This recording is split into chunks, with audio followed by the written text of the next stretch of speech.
عراق میں شادی کی تقریب ماتم میں تبدیل، آگ لگنے سے 100 افراد جاں بحق۔ عراق کے صوبہ نینوا کے ضلع ہمدانیہ میں منگل کی رات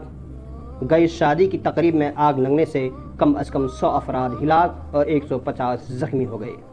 بدھ کی صبح معلومات دیتے ہوئے عراقی سرکاری میڈیا نے مقامی ذرائع کے حوالے سے بتایا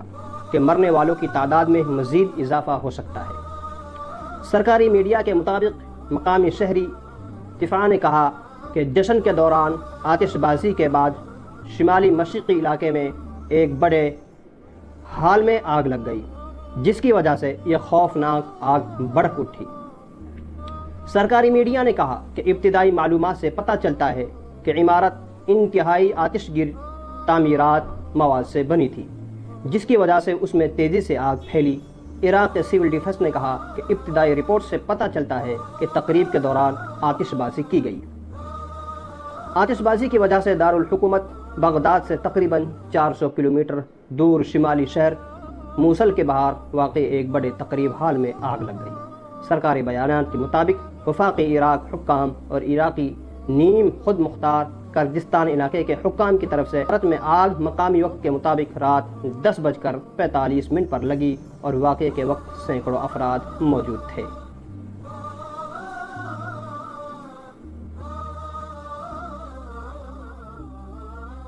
فین کی جاتی ہے ان لوگوں کی، اور پورا کا پورا موصل شہر جو ہے احتجاجاً باہر نکل گیا ہے کہ کم از کم اس طرح کی جتنی بھی مارکیز ہیں عراق میں، کم از کم ان کے خلاف ایکشن لینا چاہیے۔ پولیس نے اس کے بعد 15 سے زائد افراد کو، جس میں جو اس ہیتم ہال مارکی کا مالک ہے، اس کو بھی گرفتار کیا اور ان کو شامل تفتیش کیا، جس کے بعد یہ پتا چلا ہے کہ انہوں نے جو اپنی مارکی میں بڑا لو کوسٹ مٹیریل لگایا ہوا تھا پلاسٹک کا، جس کی وجہ سے اس کو بہت زیادہ آگ پکڑتی گئی، وہ ڈھانچہ بنتا گیا اور پلاسٹک بہت اچھا لگتا ہے، لیکن اگر خدا نہ خواستہ وہی ارد گرد جو یہاں پر بھی جارجٹ سلک اور اس طرح کے امبیلشمنٹس والے سوتی ریشمی جو کپڑے پہنے ہوتے ہیں خواتین نے، ان کو آگ پکڑ سکتی ہے۔ چھوٹے چھوٹے بچے گود میں ہوتے ہیں، انگارے اوپر سے اڑے ہوتے ہیں، اور کوئی انگارہ اگر آپ کے سر پر بھی لگے نا تو آپ کو